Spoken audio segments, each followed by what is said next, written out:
We all dream to be legendary.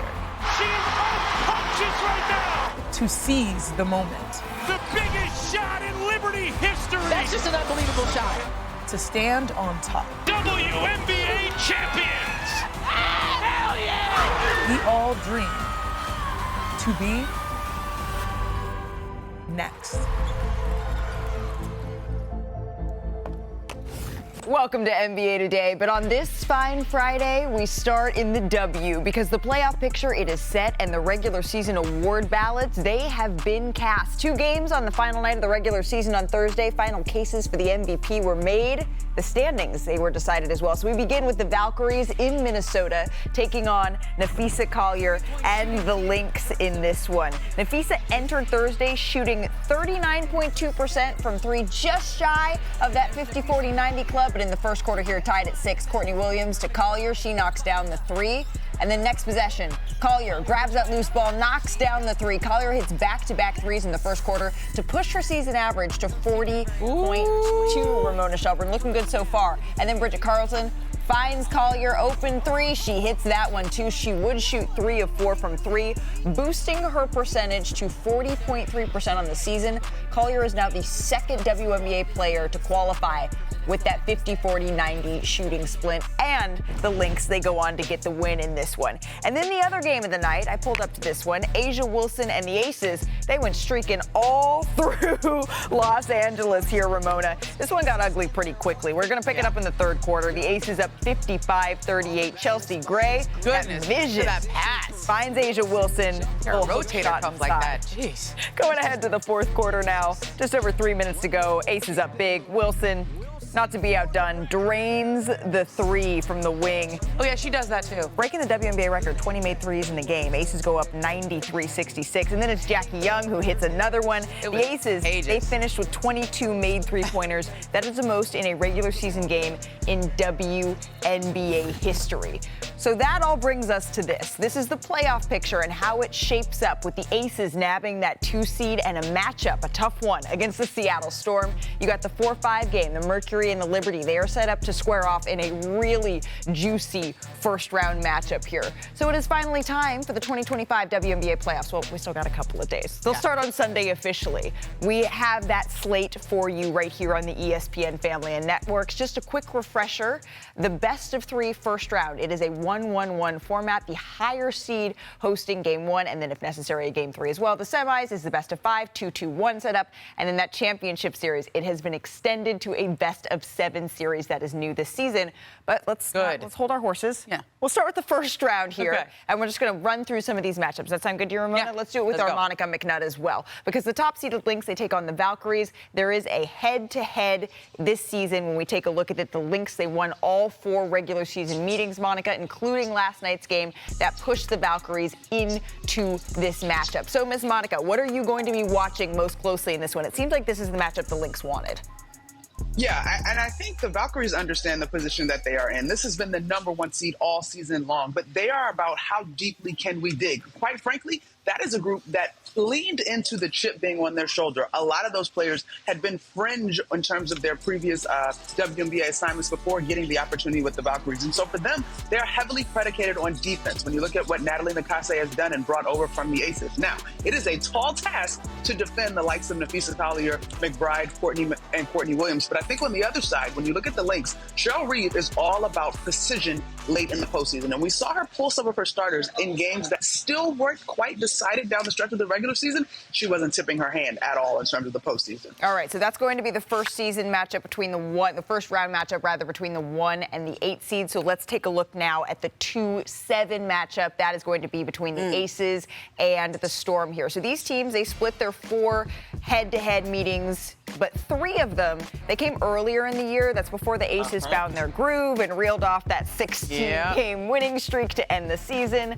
Ramona, what are you most excited for here? This one could be tough. The Aces have just had such a head of steam here, and A'ja Wilson, I know you were up late last night debating your picks. And early this morning. It's stressful. And early this morning. But they have just been the team that nobody wants to play here. Yeah. They've beaten everyone in the league. A'ja Wilson, and I was texting with Coach Becky Hammond. I said, okay, make your case. What's the last case for her? She said, when she gets done, she will be the best player ever.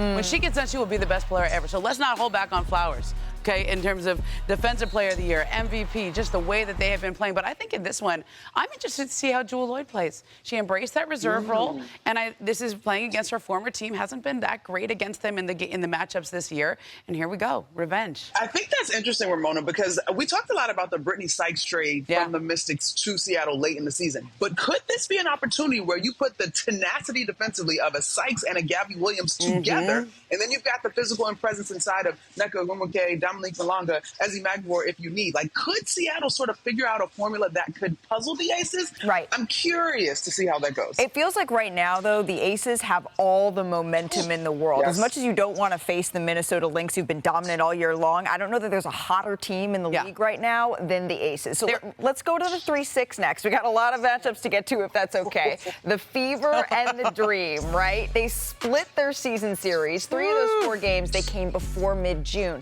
So it's been a while, Monica, since we've seen these two teams and really get a sense of where they're at right now. What do you think is going to dictate this series? All right, so Malika, when this one was official, I was like, oh, baby. Alicia Gray, Kelsey Mitchell were immediately the matchup that I thought of immediately. In fact, during Countdown earlier this year, Carolyn Peck and I were playing this sort of game of who you taking. And those two are neck and neck this season. But I think in this one, I think about the Fever's ability to play fast and to force teams into turnovers. And then the Dream, when they are settled, their ability to be steady with the basketball. As much as the guard matchup is going to be tantalizing, the inside is going to be really interesting to me when you look at Brianna Jones and Aaliyah Boston, just as an example. But those two guards, for sure, it's going to be showtime. And this one got a little chippy when they met back-to-back in May to start the season. Also, Atlanta has been one of the best three-point shooting teams in the league, right? Not averaging 9.6 three-point attempts a game compared to 6 last year. In the playoffs, things slowed down. Right. So let's just see how that translates into the postseason. An incredibly well-coached squad as well. I'm really excited to see what he has up his sleeve for this first-round matchup. I know that you all, though, have one matchup that maybe is circled a little bit above, a little bit spicier than the rest, and that is the Liberty and the Mercury. So Phoenix took 3 of the 4 regular season games. Alyssa Thomas nearly averaged a triple-double. She does that with everyone, though, right? That is fair, but maybe there's something personal here, Monica. I don't know. What is it about this series that intrigues you? Well, the Liberty, yes, they are the defending champs, and they deserve a ton of pressure, a ton of respect, but they haven't been their best down the stretch, where I think Phoenix is continuing to sort of play better basketball and figure it out. The Alyssa Thomas and the Jonquel Jones matchup is one that I always think of, even when we're on different teams, those two, because one is going to play with a lot more power, the other plays with a little bit more strength and finesse. So I'm looking at this one schematically in terms of how Sandy Brondello helps her Liberty squad put their best ball out on the floor. I also think that game 1 is pivotal for Phoenix because you got a team that's got home court advantage against the defending champs. There's so much pressure on this one. You lose game 1, now you're going to New York for game 2. Right. Ooh. And all of a sudden the pressure, maybe it shifts even a little bit. And for New York, you want to be able to go out and say, okay, I am going to set the tone early in this one and remind everyone, despite the way that we are even talking here, we haven't seen the best basketball out of New York yet, remind everyone that they are, in fact, the defending champs. I know this, though, my friends. The first round, it is going to be fascinating. 4 games Sunday in my sweatpants. Heck yeah, sign me up. Grab the popcorn. But last night, it also closed out what has been an incredibly tight MVP race. So let's talk about the top candidates, shall we? Starting with A'ja Wilson, was the heavy -700 favorite. That's before odds were taken down after leading the league in scoring and blocks per game, while ranking 2nd in boards. She also led the Aces, of course, to that 16-game win streak that was so impressive to end the season. Let's get to Alyssa Thomas. Put together a really special season, a W record 8 triple-doubles. That's twice as many as any other player in WNBA history has had in their career. She also led the Mercury to the 4th seed here. And then, of course, there's Napheesa Collier, who looked to have this award wrapped up. That's before the Aces' late run, as she ranked 2nd in scoring at nearly 23 a game for a Lynx team that has been the best in the W all regular season. Here's what Cheryl Reeves had to say about the race. It can be revealed now, but it was a goal of ours when we sat down, defeated. Knowing that it would be a lofty goal and only been done once before. And that player was MVP of the league. Fee deserves that same recognition, and the numbers don't lie. And I think that's, something that voters should look at It's from start to finish. A 50, 40, 90 is historic. Don't know how long it'll be before it happens again. Nafisa Collier has been the best player in the WNBA this season and deserves MVP. And has those 50, 40, 90 shooting splits to show for it as well. Look, this is going to be a highly debated MVP race. Yes. Alongside maybe 2023. This is going to be one that is going to be talked about for a long time. We just heard what Cheryl Reeve had to say, making her case for Nafisa, who is the best player on the league's best team. And to many voters, that is the definition of the MVP. No argument from me here. But A'ja Wilson, Monica, arguably the best player in the world, and Alyssa Thomas putting up numbers no one has literally ever seen before. You had a vote. How did you decide who should be the WNBA MVP?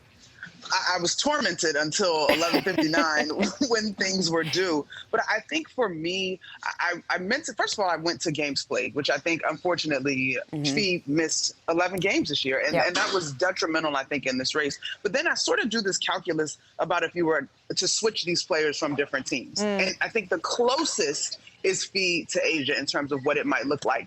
But Cheryl Reeves brings up numbers, and the efficiency of Nafisa Collier has been off the charts all season. But when you look at some of the other numbers in terms of blocks, points, rebounds, A'ja just does have an edge. And while I think her numbers were going a little bit under the radar to start the season because of the Aces' slow start, when you actually dig into them, they were there. And so this is a really, really, really tough one. I'm curious to see how it unfolds. I mean, A'ja Wilson's number one in win shares. She's number one in player efficiency. She's number one in points scored. And they won 16 in a row. And she's one of the best defensive players. Could get a lot of votes for Defensive Player of the Year. I think this is really close, but I think games played does matter here. And if this was the NBA award, he might not be eligible. And despite us saying this, I'm going to reveal who I vote for right now. I believe this is going to be close. Talking to folks around the league, voters are very, very torn here. And I've heard of votes for Fee, and I have heard of votes for A'ja here. So I am very curious to see how it is all going to be totaled. Like Monica, I was tortured up till 11:59. We were texting about it. We were texting about it last night. I believe in transparency, though, and so I just want to put my ballot out there and show not just who I voted for MVP, but here is who I voted for across the board. I voted for A'ja Wilson. Again, Monica, for me, it came down to games played for most valuable player. I did vote for Paige Beckers for the Rookie of the Year. Gabby Williams got my Defensive Player of the Year award. Veronica Burton for my most improved player. And then I had to give the nod to Natisha Heidemann here for the Sixth Player of the Year award. I'm going to put my full ballot online. Again, I believe in this transparency, but this is who I voted for. This was a torturous. Oh, and Coach of the Year, Natalie Nakase. And Coach of the Year, yes, Natalie Nakase. The WNBA playoffs, they tip off on Sunday. At least, Monica, we can exhale a little bit. We got our part done there. Once again, we'll have all 4 first-round games here on the ESPN family of networks. Same format as the last couple of years, best of 3 in each series. The Valkyries, the Lynx, they begin at 1 o'clock Eastern. That's on ESPN. Fever Dream at 3 on ABC. Liberty Mercury coverage starts at 5 Eastern on ESPN. The Aces and the Storm, they tip off at 10 o'clock Eastern, 7 Pacific. All 4 also available on the all-new ESPN app.